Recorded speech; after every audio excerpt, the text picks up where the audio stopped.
এবার সত্যি সত্যিই ফেঁসে যাচ্ছে প্রথম আলো ডেইলি স্টারে যারা আক্রমণ করেছিল, যারা পেছন থেকে ইন্ধন দিয়েছিল, যারা এই মেটিকুলাস ডিজাইনটা সাজিয়েছিল, তারা সবাই নতুন সরকার এসে একের পর এক যে সিদ্ধান্ত নিতে চলেছে তাতে করে বড় ধরনের বিপদের মুখে পড়ে যাচ্ছে বিগত ১.৫ বছরে, প্রফেসর ইউনূসের আমলের ১.৫ বছরে যারা রাজত্ব করেছে তাদের অনেকেই। প্রথম আলো ডেইলি স্টার সফর করেছেন আজকের স্বরাষ্ট্রমন্ত্রী, সাথে নিয়েছিলেন তিনি পররাষ্ট্রমন্ত্রীকেও। স্বরাষ্ট্রমন্ত্রী সাফ জানিয়ে দিয়েছেন এই ব্যাপারে কাউকে ছাড় দেয়া হবে না। প্রথম আলো এবং ডেইলি স্টারের ইনভেস্টিগেশনে উঠে এসেছে অনেকের নাম যারা এই ঘটনাগুলো ঘটিয়েছেন। চলুন একটু জেনে দেখি স্বরাষ্ট্রমন্ত্রীর নতুন টোটকা কিভাবে অনেকের মনে নতুন আতঙ্ক তৈরি করে দিচ্ছে। থাকবেন পলিটিক্স টিভির নিয়মিত আয়োজনে।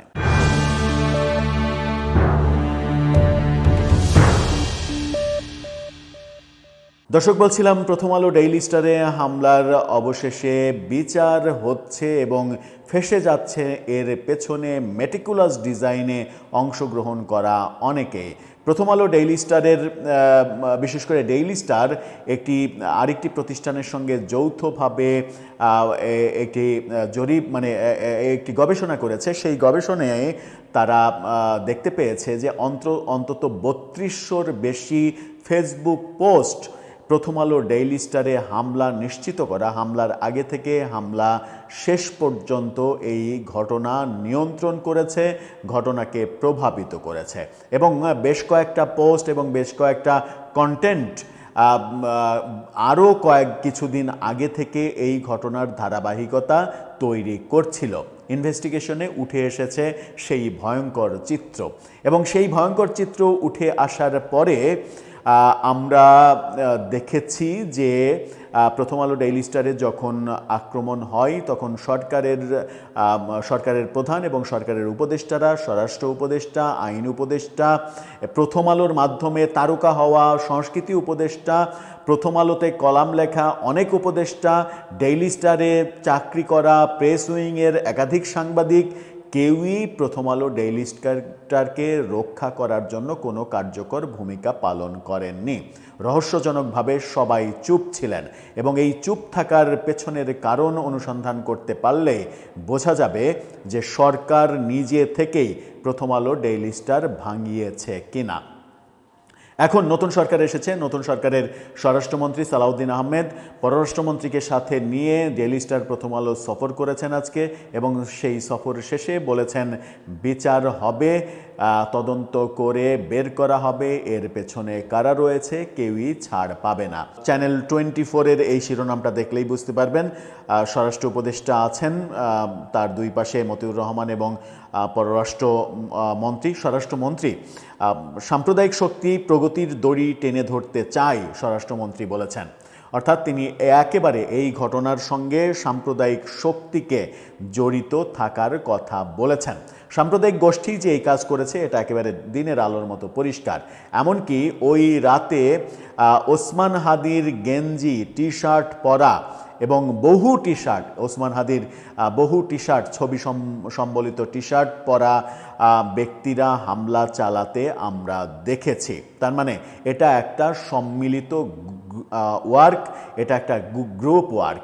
এই যে গ্রুপ ওয়ার্কটা তারা করলো, এরা কারা?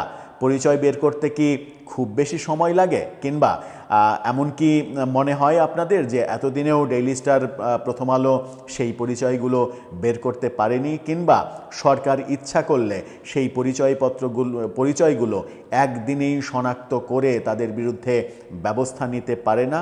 অবশ্যই পারে। সরকার ইচ্ছা করলে সব পারে। আমরা এই তো ৩-৪ দিন আগের ঘটনা, প্রধানমন্ত্রী তার সচিবালয়ের একজন কর্মকর্তার ছেলে কিডন্যাপ হয়েছে। প্রধানমন্ত্রী নির্দেশ দিয়ে সেই ঘটনায় কিডন্যাপ হওয়া ছাত্রকে আধা ঘন্টার মধ্যে উদ্ধার করিয়েছেন।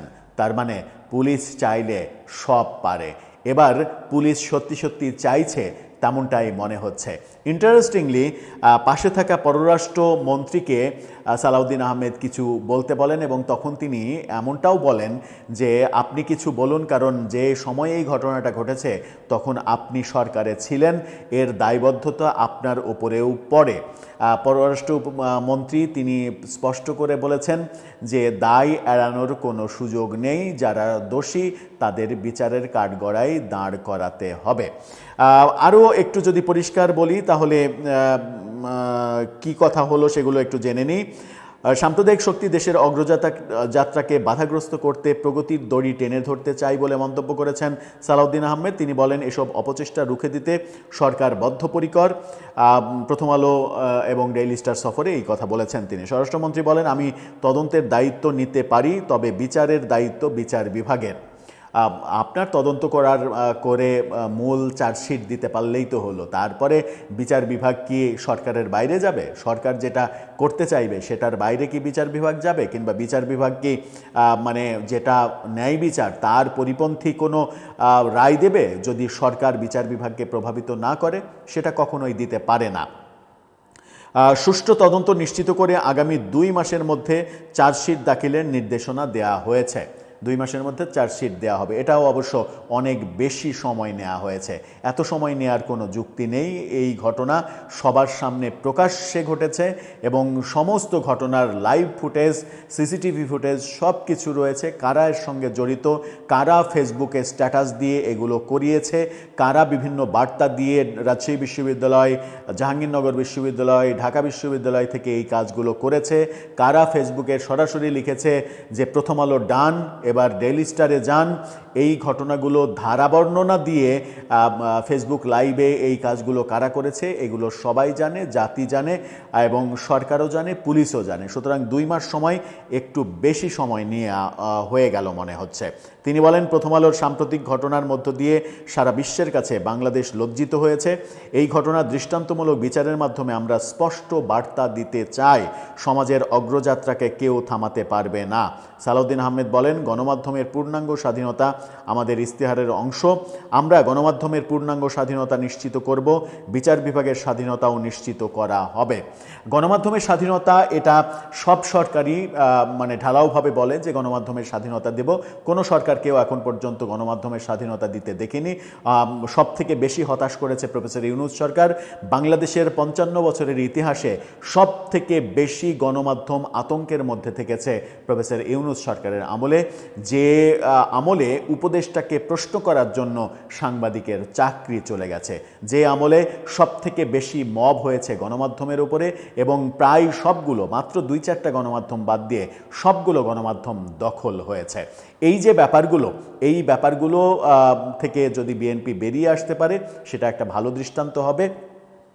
তার চাইতেও বড় কথা যেটা, সেটা হচ্ছে যে প্রথম আলো, ডেইলি স্টার, ছায়ানট, উদীচী এই ভাঙার পেছনে যারা মাস্টার মাইন্ড, উপদেষ্টাদের ভেতরেই যারা বসে আছে, যারা এই ঘটনা থামাতে চায়নি, যারা পুলিশ পাঠায়নি, যারা পুলিশ জ্যামে পড়েছিল বলেছে, যারা আর্মিকে আসতে দেয়নি, যারা চেয়েছে যে আগুন ধরে সব কিছু সারকার হয়ে যাক তারপরে আমরা যে নাটক করব, এই ঘটনাগুলো যারা সারা রাত উপদেষ্টা পরিষদ চুপ করে থেকেছে, আসিফ নজরুল এই আজকে বিখ্যাত কলামিস্ট হয়েছে সেটা প্রথম আলোর কল্যাণে, এছাড়া অনেকেই যারা উপদেষ্টা পরিষদে রয়েছেন তারা প্রথম আলো, ডেইলি স্টারে অনেকেই কলাম লিখে তাদের জীবিকা নির্বাহের একটা বড় পার্ট তারা সংগ্রহ করে, বড় অর্থ তারা সংগ্রহ করে। আজকের মোস্তফা সরোয়ার ফারুকী তারকা হয়ে যাওয়ার পেছনে সব থেকে বড় ভূমিকা পালন করেছে প্রথম আলো। তারা সবাই নিশ্চুপ ছিলেন। রহস্যটা কি, রহস্যটা কোথায়, কোন স্বার্থে প্রথম আলো, ডেইলি স্টারকে এরকম অবস্থা করা হয়েছে, কোন স্বার্থে ছায়ানটকে মাটির সঙ্গে মিশিয়ে দেওয়ার চেষ্টা করা হয়েছে?